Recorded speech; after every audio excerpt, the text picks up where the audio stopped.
Mr. Mayor, we've heard recent reports about some discussions internally, I think in your office, about potentially moving some of the campers downtown to another location. What can you say about that, and where are you guys at with that? So our approach to homelessness is citywide, and I've been very clear about what my goals are. My goals are to get as many people off the streets as quickly and humanely as possible. There's no question that I hear every day from people in this community about their concerns around unsanctioned homeless camps, and not just the impact that it's having on households or businesses or parks or neighborhoods, but also people tell me, and I agree, that the status quo is not humane for people living in those conditions.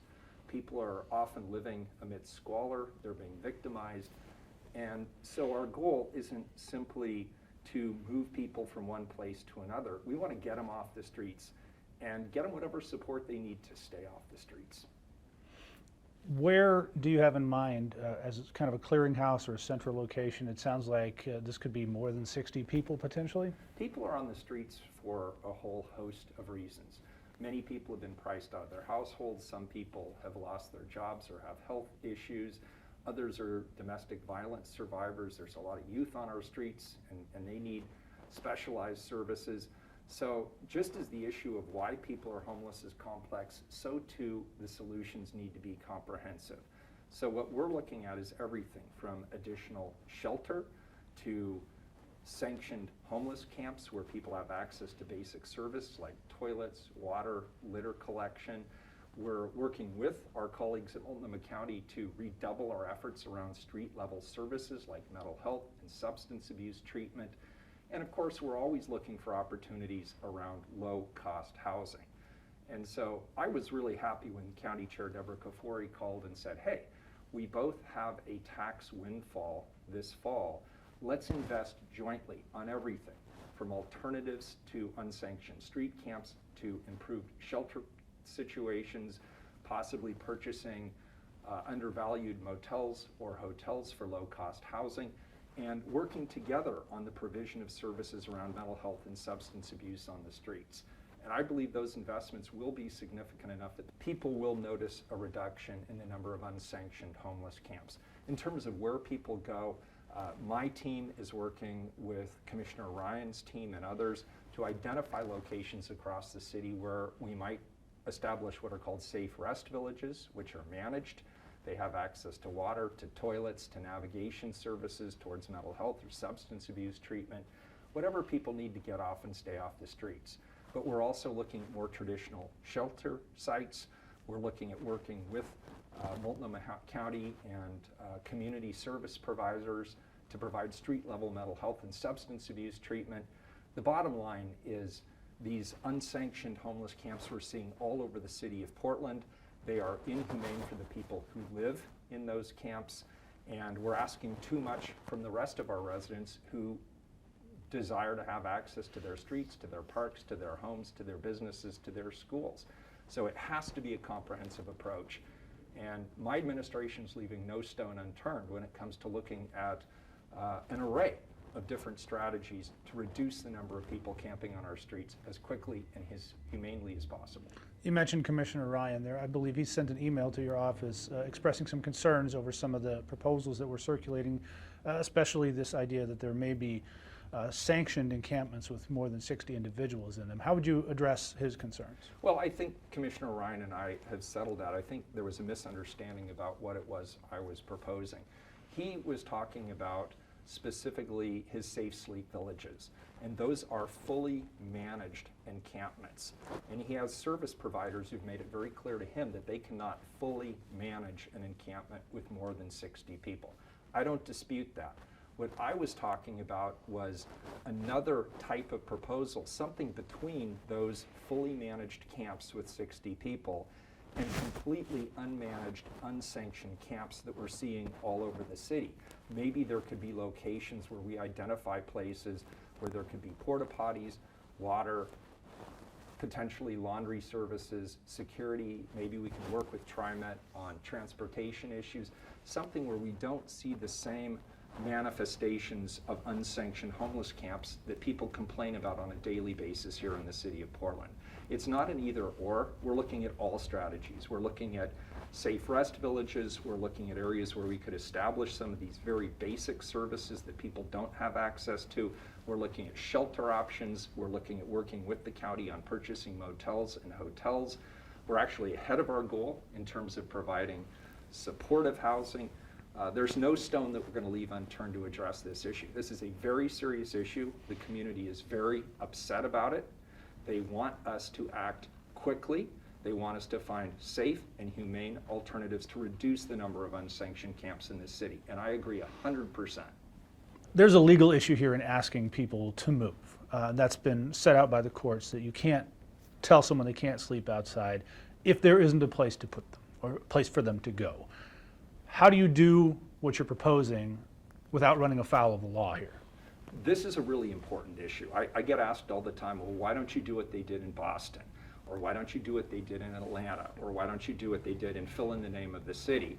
The fact of the matter is Portland is located under the jurisdiction of the Ninth Circuit Federal Court. And that court has ruled in what's called the Boise case that you cannot displace people from a homeless camp unless you provide an equally attractive alternative. That's a very high bar for us to reach. So that means just picking people up and moving them, with the exception of circumstances like public safety, public health, or environmental concerns. Generally, you can't just tell somebody to leave unless you also have an alternative location where they can go. That location could be that alternative location could be a shelter. It could be navigation to housing. It could be a managed homeless camp along the lines of what Commissioner Ryan is proposing. But it definitely raises the bar in terms of the types of intervention we have to provide. Additionally, the city of Portland, long before I got here, entered into an agreement with some plaintiffs in a court that guaranteed that except in emergency circumstances, we would provide notification, we would send in social workers, and we would bag and tag belongings for people. And so again, the city of Portland has a very high threshold that it has to meet, both in terms of our local settlement agreement, as well as the fact that we're under the jurisdiction of the Ninth Circuit Court and the Boise Agreement. How soon would you like to begin relocating folks? We are doing it right now, and we've been doing it since day one when I became mayor of the city of Portland. There's no question that, from my perspective, that the status quo is inhumane. It's inhumane for people who are living in squalid conditions on our streets, who are often victimized themselves, but it's also not fair to people in this city who have to navigate through what they see as unsanitary and potentially unsafe conditions just to go about their daily lives in their neighborhoods, at their businesses, at their homes. Everybody's interests are best served by getting as many people off the streets as quickly and humanely as possible, and that's where we're focusing a majority of our investments. Portland, like any other city, has an issue with neighborhoods where the not in my backyard theme can be prevalent. There can be some resistance to establishing a sanctioned camp in pretty much any neighborhood. Where are you guys in terms of negotiating with neighborhood groups and getting on the same page with them about yes or no, this is okay here? Commissioner Ryan has done a good job of working not only to identify potential properties where safe rest villages could be located, but he's also done a good job of reaching out to neighborhood organizations and trying to build support for what he's doing in those neighborhoods. And I think he's hearing more and probably more loudly that kind of back and forth needs to take place. It's worked effectively in our city before. I remember when the Kenton Women's Village was proposed in North Portland, there was a lot of pushback originally. And what happened was there were lots of interactions with the neighborhood. There was discussions with the organization that was going to run that camp. And ultimately, the neighborhood voted on whether or not they wanted to have the Kenton Women's Village. And they voted in support of it. And now they're the best ambassadors for that program. They have supported it in many different ways, and they've seen the results. They've identified it as a great example of a homeless intervention that works for that particular population. If we could switch gears to policing real quick. We've hit a situation where pretty much everyone agrees that the situation is untenable. We've heard from neighborhood groups and from businesses that there's general lawlessness running around Portland streets, people feeling empowered to commit crimes because they know the police aren't going to show up.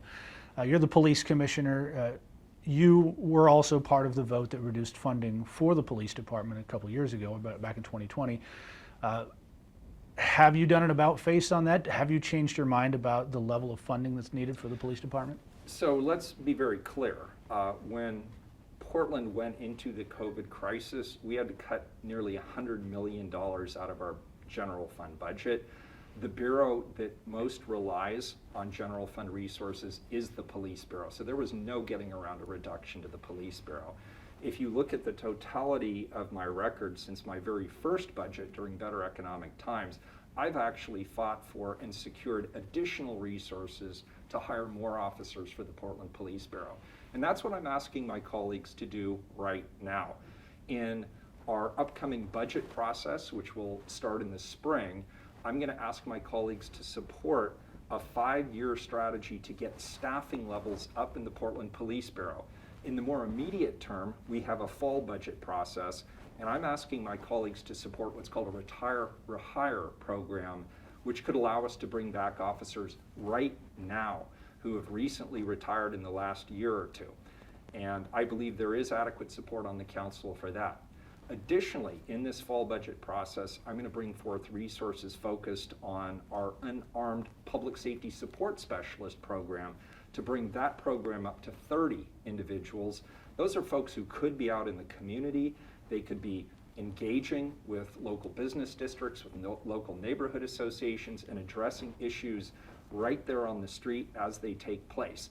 And so I'll be pushing for those kinds of direct investments in the police bureau.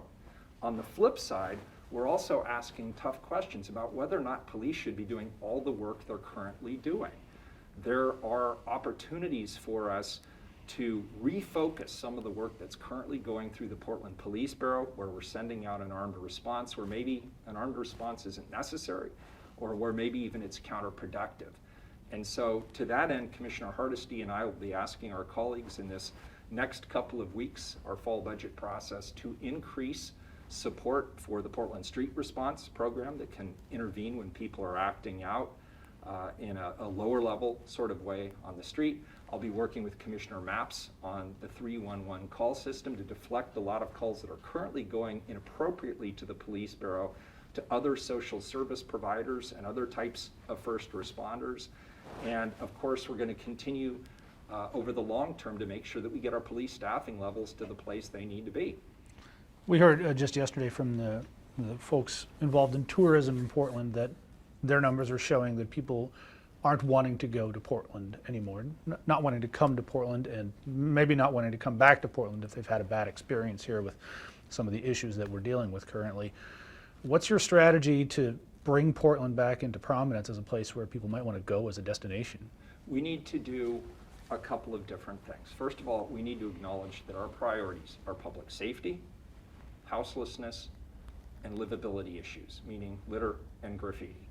And my administration has brought forth actual, actionable programs that we can start investing in today to address those issues. When it comes to public safety, gun violence is front and center here in this city. We just passed our record number of gun homicides last week. I've asked my colleagues to support the focused intervention team in the Portland Police Bureau that would intervene and prevent gun violence before it happens. I've asked them to support the enhanced community safety team, which I directed Chief Lavelle to stand up last spring. We now have that program operating to follow up on the investigation of any gun shooting that happens in our community. We're also investing with the county around homelessness. And again, the goal there is to get as many people off the street as quickly and humanely as possible. And then last but not least, we are going to be investing in unprecedented levels of litter collection and graffiti abatement in this city. And I hope with those specific, tangible actions, the public will see both a reduction in criminal activity as well as an improvement in the livability and the condition of this city. We spoke recently to a business owner in Southeast Portland who was mentioning some of the lawlessness and just the brazenness with which people break into his store. It's been several times just in the last couple of months that he's been broken into. What do you say to somebody like that in terms of what you're doing and what you're going to do as police commissioner to make his business feel safer? Well, first of all, as a former small business owner and operator, I empathize completely. And I spent a lot of time talking to business owners and operators, particularly small business owners and operators all across the city, and they're absolutely under undue stress around crime, around drugs, around houselessness, around graffiti, litter, riots. All of these are real issues, and they're happening here in the city of Portland. It's our responsibility to not just talk about the problems, but actually come up with specific, actionable strategies to address them. And that's what I'm asking my colleagues to support, not only in this fall budget process, the focused intervention team, the enhanced community safety team, more officers for the retire rehire program, work that we're doing collectively with the county to improve the number and the quality of options to people living on our streets, to supporting our redoubled efforts around litter abatement and graffiti abatement. All of these things with time will, I am confident, show an improvement to the people on these streets. All of these things, I am confident with time will show an improvement to the people living in this city. What they don't want to hear from me is more articulation of what the problem is. People aren't dumb. They can look out their window and they can see what the problems are in our city. What they want is action. And so what my administration is providing to my colleagues and to the community at large, starting in this fall budget process next week, is actionable strategies to improve safety, livability, and address homelessness in this community. And I hope the public comes out in large numbers to support my efforts. You mentioned time. I recall you saying about a year ago that your plan was to clean up downtown and get things back on track. When is this all going to happen? Well, remember, we thought COVID was going to shut us down for 2 weeks. And here we are nearly 2 years later, and we're still dealing with the consequences of COVID. The answer is we're already making investments that people are starting to see, but we need to redouble our efforts. We need more police on the streets. We need more investments to go to community organizations that work with those who are engaged with or impacted by gun violence. We need to redouble our efforts around litter collection and graffiti abatement. We need to work more collaboratively, as we are now, with Multnomah County to get people off the streets and into humane alternatives. Those are the best strategies that we know will make an impact. And what we need to do is stop talking about it and start investing and doing it. And that's what I'm focusing my attention on.